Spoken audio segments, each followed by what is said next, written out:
hàng buông kín thiên hùng nó nè thiên hùng những hay dụ bùa hàng bùa lạng thiên hùng dạ hai em chàng hai thằng bùa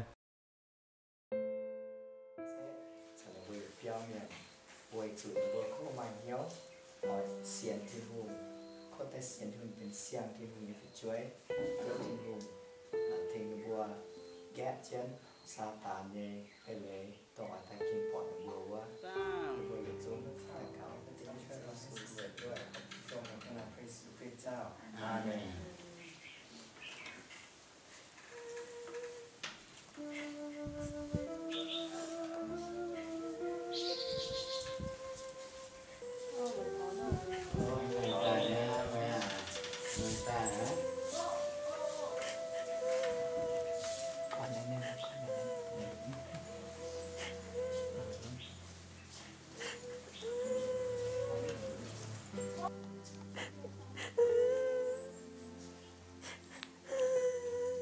ham chăm ở thiên hùng ham bùa thiên hùng hay thỉnh tôi buồn luôn ham chămก็ก่อนนิดนึง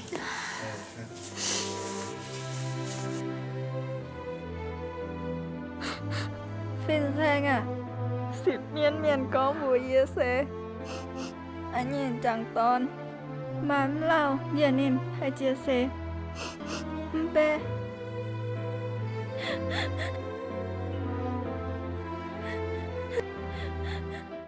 Mày à,